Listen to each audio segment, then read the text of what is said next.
Bonjour, c'est Céline Charon. Si tu ne me connais pas, je suis thérapeute et j'accompagne les accompagnants de l'humain, les personnes qui ont à cœur de remettre l'humain au centre des préoccupations d'une manière professionnelle ou personnelle. Professionnelle, les thérapeutes, les coachs, les enseignants, etc. Et personnel, les altruistes, les humanistes, les personnes sensibilisées à la parentalité consciente, à la communication non violente.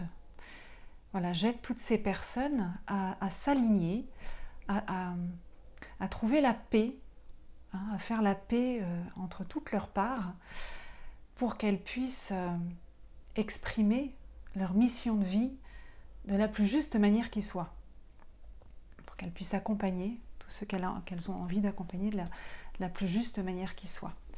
Alors aujourd'hui, dans cet éclair de conscience, j'avais envie de mettre le phare de la conscience sur le fait que le problème n'est pas forcément ce qu'il est, mais ce qu'on en fait. Alors, je vais prendre un exemple, une problématique que tu peux peut-être toi avoir dans ta vie quotidienne ou dans ton boulot.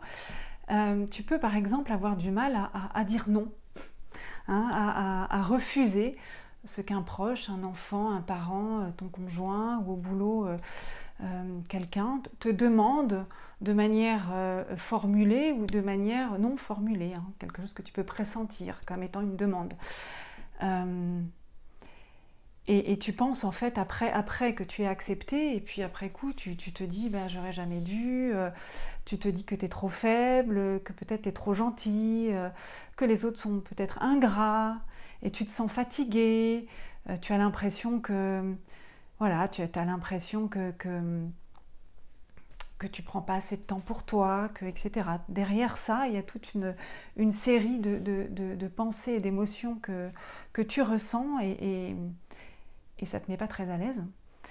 Et en fait, moi je te dirais que, et si tu changeais ton prisme là-dessus, et si peut-être tu te demandais si le problème n'était pas tant dans le fait de ne pas pouvoir dire non, mais dans tout ce que tu ressens derrière et dans tout ce que tu penses de toi derrière. Si le problème c'était pas tant ta propension à dire oui, mais vraiment la manière dont tu le reçois derrière. Parce qu'en vérité, si tu te forçais à dire non, peut-être que derrière tu ne serais pas complètement satisfait, peut-être que tu te sentirais frustré, peut-être que tu te sentirais coupable, peut-être que voilà, ça générerait tout un tas de ressentis désagréables, peut-être différents, mais autres, et des comportements éventuellement de compensation qui ne seraient pas très justes non plus. Voilà. Quand on a pris conscience en fait de cette réalité-là, du fait que derrière un jugement sur un comportement, il y a avant tout une série d'émotions, de pensées et de croyances. Et d'abord, on libère toute l'énergie qui est contenue dans toutes ces émotions un peu lourdes. Et puis du coup, on se sent un peu plus en paix avec tout ça, plus au calme, moins pollué par cette surenchère émotionnelle. Et ensuite, la deuxième chose, c'est qu'on peut alors commencer à y voir un petit peu plus clair sur la véritable source de ce comportement qu'on a éventuellement envie de changer. Je te prends un exemple.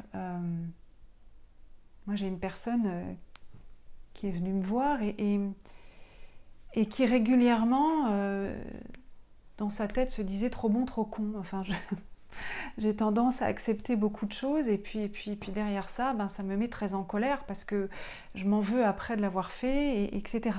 Et en travaillant un petit peu avec elle, on a identifié, on a mis à jour et puis on a libéré en même temps toute la série d'émotions qui étaient en lien avec sa colère. Et en fait, sa colère, c'était vraiment la partie émergée de l'iceberg, mais sous cet iceberg, il y avait éventuellement non plus de la colère contre l'autre qui finalement n'en a rien à faire de ce que je fais, mais plus de la colère vis-à-vis de moi-même parce que trop bon, trop con.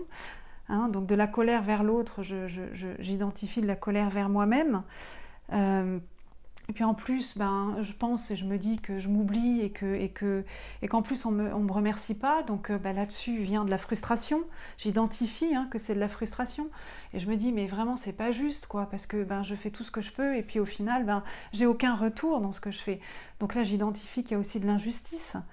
Et puis au final, au bout de tout ça, je me rends compte que dans ma tête, je me dis que finalement tout ce que je fais ça sert pas à grand chose parce que finalement j'en ai pas le retour, en tout cas pas le retour que j'en attends, même si je pense que quelque part j'en attends pas, on se rend compte bien souvent qu'on a une attente par rapport à ce don, et donc j'identifie que je suis dans une énorme impuissance en fait, que finalement avec cette pensée que tout ce que je fais ne sert à rien, c'est un ressenti d'impuissance terrible. Et donc, en identifiant toute cette chaîne d'émotions, quelque part, je m'en libère, d'une part. Bon, il y a évidemment une méthode pour le faire qui permet de libérer complètement toutes ces émotions empaquetées à l'intérieur, cristallisées. Et en plus de ça, je peux, à un moment donné, y voir plus clair, prendre de la hauteur et commencer à identifier ce que ça rappelle de mes schémas de vie personnelle, il y a éventuellement des souvenirs qui peuvent remonter et donc ça nous permet vraiment d'avoir plus de clairvoyance par rapport à tout ça. Si ça te parle, tu peux me contacter pour qu'on en discute et qu'éventuellement je t'apprenne toi aussi à y voir un peu plus clair, à avoir plus de discernement et grâce à ce discernement à pouvoir changer tes comportements que tu considères comme pas tout à fait justes pour toi. Parce qu'encore une fois, il ne s'agit pas de changer le comportement. Si on change juste le comportement, ça peut générer d'autres émotions inconfortables. Mais il s'agit bien de vraiment modifier à la source ce qui doit être modifié. Voilà, et c'était tout pour aujourd'hui. Je te souhaite une bonne journée ou une bonne fin de journée et je te dis à très bientôt.